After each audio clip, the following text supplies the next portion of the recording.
జ్ఞానసేతు ఆధ్యాత్మిక ఛానల్కు స్వాగతం.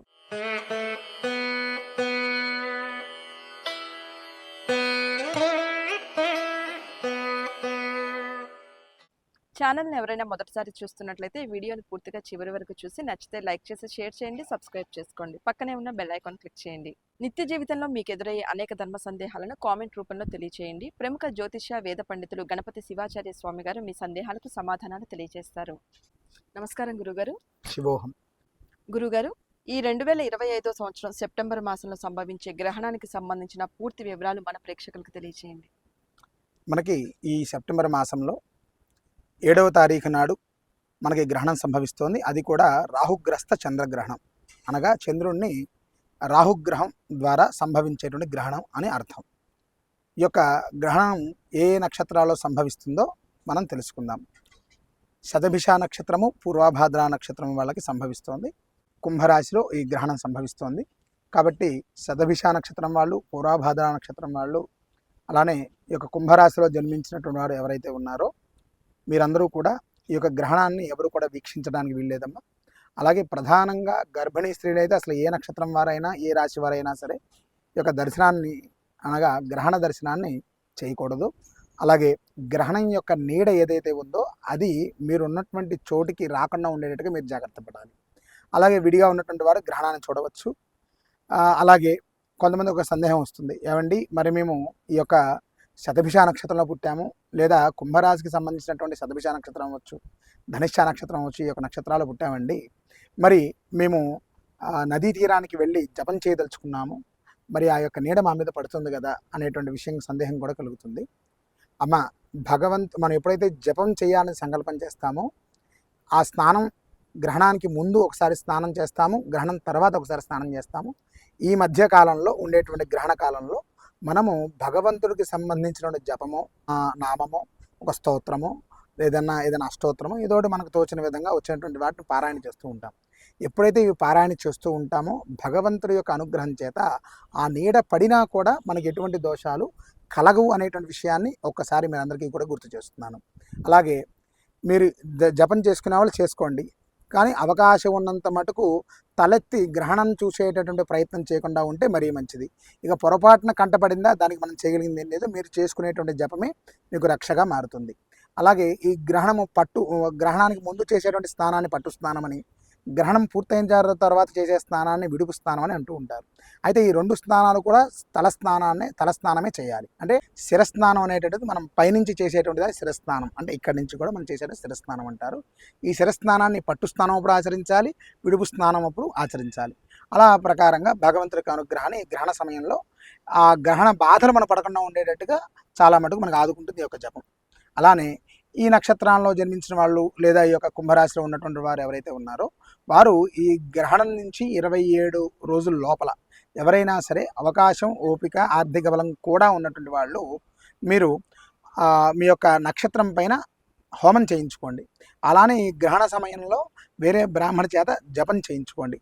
ఈ యొక్క హోమం ద్వారా మీరు పొందినటువంటి పరిహారం తర్వాత కిలోంపావు రాహుకి ప్రీతికరమైనటువంటి మినువులు, చంద్రుడికి ప్రీతికరమైనటువంటి కిలోంపావు బియ్యము కానీ లేదా వడ్లు కానీ, అలాగే రాహుకి ప్రీతికరంగా చిన్నది నాగేంద్ర స్వామి వెండి రూపు, అలాగే చంద్రుడికి ప్రీతికరంగా చిన్నది వెండి రూపు, ఈ రెండూ తీసుకుని వాటికి ఆవు పాలతో అభిషేకం చేసి శుభ్రంగా తుడిచి గంధం రాసి బొట్టు పెట్టి బ్రాహ్మణికి పాదపూజ చేసి ఈ యొక్క దానాన్ని ఇవ్వడం జరుగుతుంది. అంటే ఏమిటి, ఈ యొక్క నాగేంద్ర స్వామి రూపు కిలోంపావు మినువులు, చంద్రుడి యొక్క భీమము కిలోంపావు బియ్యము లేదా వడ్లు ఇవ్వాలి. అలాగే ఇంకా మీకు ఓపిక ఉన్నటువంటి వాళ్ళు రాహుకి తోడైనటువంటి ఒక వస్త్రము, ఎర్రటి వస్త్రం ఏదైనా ఇవ్వచ్చు. అలాగే చంద్రుడికి ప్రీతికరమైనటువంటి తెలుపు వస్త్రంతో కలిపి దానాన్ని ఇవ్వచ్చు. అలాగే కేవలం ఏదో పొట్లాలు విప్పేసి దానం ఇస్తున్నామని కాకుండా ఎప్పుడున్నా సరే దానం ఇవ్వాలి అంటే కింద ఖచ్చితంగా 2 విస్తరాకులు ఉండాలి. మీరు అరిటాకు పెట్టారా, లేదంటే రెమ్మతో చేసినటువంటి విస్తరాకు పెట్టారా అనే విషయం కాదు, కానీ 2 భోజనానికి సంబంధించినటువంటి ఆకులు ఖచ్చితంగా ఉండాలి ఆ దానం కింద. మీరు స్వయంపాకం దానం ఇచ్చినా సరే, ఏదో ఈ మధ్యకాలంలో కొత్తగా చాలామంది తెలియక చేస్తున్నారమ్మా, కవర్లో తీసుకెళ్ళిపోయి సూపర్ మార్కెట్ నుంచి నేరుగా వెళ్ళి తీసుకెళ్ళిపోయి చేతికి ఇచ్చేస్తున్నారు. అలా దానం ఇచ్చే పద్ధతి అది కాదు. ఎట్టి పరిస్థితుల్లోనూ కింద 2 విస్తరాకులు ఉండాలి, ఆ పైన పదార్థాలన్నీ కూడా కనిపిస్తుండాలి, అప్పుడు ఆయన దానం అది తీసుకోవాలి.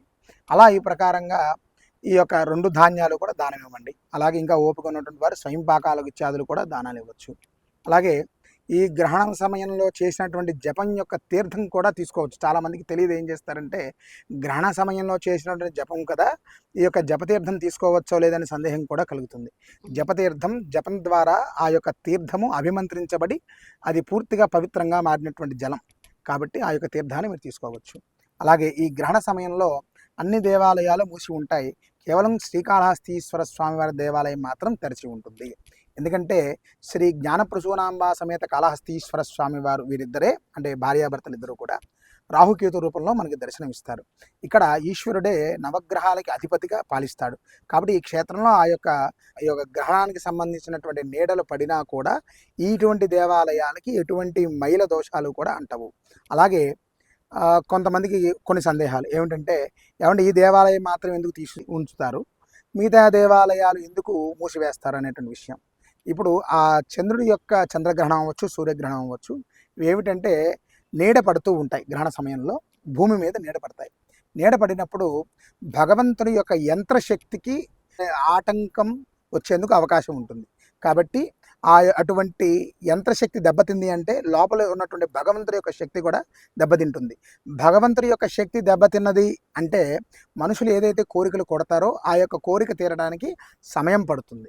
కాబట్టి ఇన్ని సంవత్సరాలు బట్టి, ఇన్ని యుగాలు బట్టి, లేదా ఇన్ని దశాబ్దాలు బట్టి పూజలు పొందినటువంటి లోపల యంత్రం ఏదైతే ఉందో ఆ యంత్రశక్తి తగ్గిపోతుంది అని అన్నప్పుడు ఈ ఇబ్బందులన్నీ కలుగుతాయి. కాబట్టి దేవాలయాలు అన్నిటి యొక్క తలుపులు మూసివేస్తారు. కాళహస్తీశ్వర స్వామి వారి యొక్క విషయం గురించి మీకు తెలియపరిచాను కాబట్టి మరి ప్రత్యేకంగా తెలియపరచవలసిన అవసరం లేదు. కాబట్టి ఎవరన్నా ఈ నక్షత్రాల్లో జన్మించినటువంటి వారు, అలాగే కుంభరాశిలో జన్మించినటువంటి వారు మీకు అవకాశం ఉంటే మీరు కాళహస్తి సమీపంలో ఉన్నటువంటి వాళ్ళైతే నిజంగా మీరు అదృష్టవంతులు. ఆ సమయంలో మనకి ఆలయంలో అర్చనా కైంకర్యం అంటే స్వామివారికి అమ్మవారికి అభిషేకం చేస్తారు. కాబట్టి అభిషేకాన్ని దర్శించండి. అవకాశం ఉంటే అభిషేక తీర్థాన్ని కూడా స్వీకరించి ఈ గ్రహణ దర్శనం ద్వారా లేదా గ్రహణం ద్వారా వచ్చేటటువంటి దోషాన్ని మీరు పూర్తిగా ప్రక్షాళన చేసుకోవచ్చు. కాబట్టి అలానే కడుపుతో ఉన్నటువంటి వారు ప్రధానంగా ఎటువంటి నీడ కానీ, ఎటువంటి గాలి కానీ మీకు కిటికీల ద్వారా కానీ, తలుపుల ద్వారా కానీ లోపలికి రాకుండా ఉండేటట్టుగా చూసుకోండి. అలాగే మీరు కదలకుండా పడుకునేటువంటి ప్రయత్నం చేయండి. ఈ కదలకుండా చేసేటువంటి ప్రయత్నంలో మీకు కాస్త బొడ్డు దగ్గర ఇబ్బంది కలిగేందుకు అవకాశం ఖచ్చితంగా ఉంటుంది. గురుగారు, ఒక సందేహం, అంటే గ్రహణ సమయంలో అసలు కదలకూడదు అంటారా? అవునమ్మా, గ్రహణ సమయంలో పిల్లలు ఇబ్బంది పడతారు. లోపల ఉన్న శిశువు భగవంతుడు సమానం కాబట్టి ఇబ్బంది పడతారు. కాబట్టి ఆ గర్భిణీ స్త్రీలు మనసు మీద అలానే పడుకుని ఉండాలి. ఇప్పుడు ఈ సమయంలో సుమారుగా 3:30 గంటలు ప్రాప్తిస్తుంది రేపు వచ్చేటువంటి గ్రహణం. అవకాశం ఉన్నప్పుడు కదలకుండా ఉండండి. ఇక కదలాలి తప్పదు అనుకుంటే తప్పితే మీ యొక్క సౌకర్యార్థం కదలండి. ఒకవేళ కదిలినప్పుడు కానీ, కదలకుండా ఉన్నప్పుడు కానీ మీకు కనుక ఏదైనా మీకు బొడ్డు దగ్గర ఇబ్బంది అనిపించినప్పుడు చక్కటి ఆవు నెయ్యిని ముందే మీరు తెచ్చిపెట్టుకుని బొడ్డు చుట్టూ కూడా లేపనం చేయండి. లేపనం చేయడం ద్వారా ఈ యొక్క పొట్ట పట్టుకునేటువంటి సమస్యలు కానీ, లేదా బొడ్డు దగ్గర వచ్చేటువంటి సమస్యలు కానీ మీకు కలగవు. ఒకవేళ కలిగినట్లయితే ఈ నెయ్యి రాసిన అతి కొద్ది సమయంలోనే మీకు పూర్తిగా విమోచన అనేటువంటిది కలుగుతుంది. అలాగే గర్భిణీ స్త్రీలు ముందు స్నానాలు, తర్వాత స్నానాలు ఇలాంటివి చేసి ఇబ్బంది పడకండమ్మా. ముందు స్నానం చేయకపోయినా పర్వాలేదు, ఖచ్చితంగా విడుపు స్నానం అనేటువంటిది ఎవరైనా చేసి తీరవలసిందే. కాబట్టి అది ఎవరికి ఎగ్జంప్షన్స్ లేవమ్మా, ఖచ్చితంగా ఆచరించి తీరవలసిందే. కాబట్టి ఈ ప్రకారంగా గర్భిణీ స్త్రీలు ఇలా చేయండి. అలాగే గర్భిణీ స్త్రీలు కనుక మీరు ఈ నక్షత్రంలో కనుక మీరు జన్మించి ఉన్నట్లయితే మీరు పరిహారాలు మీ పిల్లవాడు పుట్టిన తర్వాత చేసుకోవాలి. అంటే మీరు అప్పుడే ఆ సమయంలో దానాలు ఇవ్వడం అవి మంచిది కాదమ్మా.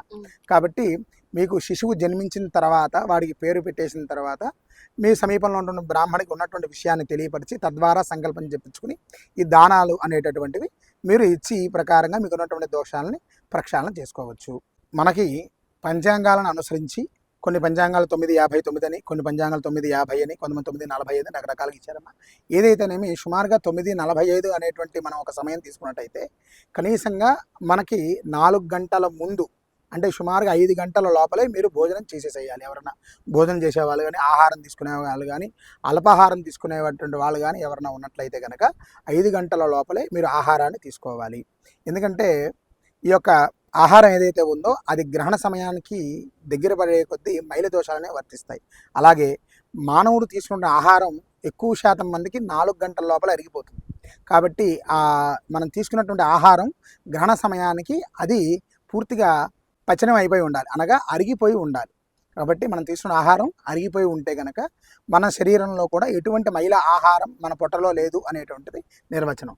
అప్పుడు మాత్రమే. ఎందుకు 4 గంటల ముందండి, ఎందుకు గ్రహణ అరగంట ముందు చేస్తే కాదా అంటే, పట్టు స్నానం చేసి మనము జపం ఆచరించాలి కాబట్టి అటువంటి మైల ఆహారం మన పొట్టలో ఉన్నప్పుడు మనం జపం కానీ స్తోత్రపారాయణ కానీ చేసుకోవడానికి అర్హత కోల్పోతాం. కాబట్టి 4 గంటల ముందు ఆహారం తీసుకోమన్నారు. అర్థమైందమ్మా? అలానే ఈ గ్రహణం విడుపు స్నానం తర్వాత ఇక మీరు తలస్నానం ఆచరించి చక్కగా బొట్టును విభూతిని ధరించి మీరు ఆహార పదార్థాలు మీరు ఏ ప్రకారంగా అప్పటికప్పుడు వండుకుని తినాలి. కాకపోతే ఇది మనకి అర్ధరాత్రి 1 చిల్లరకి మనకి విడుస్తుంది.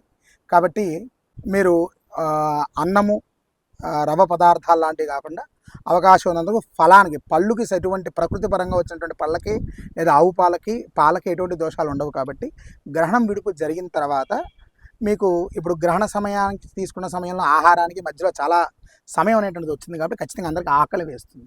కాబట్టి ఆకలి ఉన్నటువంటి వాళ్ళు కేవలం పాలు పళ్ళతో సర్దుకునే ప్రయత్నం చేయండి.